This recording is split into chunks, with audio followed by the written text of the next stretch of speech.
Hello guys, আসসালামু আলাইকুম। So guys, আমরা এখন যাচ্ছি টেকটুর একটা মিউজিক ফেস্টে। সো দেখতে পাচ্ছেন ঋতু কিন্তু রেডি হয়ে গিয়েছে, অন্তরাও রেডি হয়ে গেছে অলমোস্ট। জাস্ট ওর চুলটা সেট করা বাকি, চুলটা সেট হয়ে গেলে অল ডান।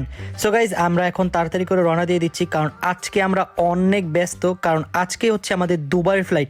সো তাড়াতাড়ি কনসার্টটা অ্যাটেন্ড করে বাসে এসে আবার প্যাকিং করতে হবে। সো আমরা চলে আসলাম আমাদের কনসার্টের প্লেসে। আমরা আজকে অনেক বড় একটা ভুল করে ফেলি, আর সেটা হচ্ছে ড্রেস কোড। আমরা ভাবছিলাম যে কনসার্টটা ইনডোর হবে, বাট আমাদের খেয়ালই না আসলে যে কনসার্ট আউটডোর হয়। সো যাই হোক, ভুল যেহেতু করে ফেলছি, এখন তো আর কিছু করার নাই। এখন আমরা হেঁটে হেঁটে কনসার্টের যে জায়গাটায় কনসার্ট হবে সেখানে যাচ্ছি। আর এখানে দেখতে পাচ্ছেন আমি একটু দুষ্টামি করতেছিলাম যে আল্লাহ কি ড্রেস পরে আসলা। ফাইনালি স্টেজের সামনে চলে আসলাম। এখানে এসে আমার মনে হচ্ছিল কানটা খুলে পড়ে যাবে। সো বাসার জন্য ওয়েট করছিলাম। সো ফাইনালি বাসা চলে আসলো। কিছুক্ষণ দাঁড়িয়ে বাচ্চার লাইভ কনসার্ট দেখলাম। কনসার্ট দেখতে বেশ ভালো লাগছিল, কিন্তু আমাদের কাছে সময় ছিল না যেহেতু আমাদের দুবাই ফ্লাইট। তাই বাসার উদ্দেশ্যে রওনা দিয়ে দিলাম। আর এটা ছিল আমার লাইফের ফার্স্ট কনসার্ট। আমার লাইফের ফার্স্ট কনসার্ট হিসাবে এটা অনেক বেস্ট ছিল। Thank you so much techno.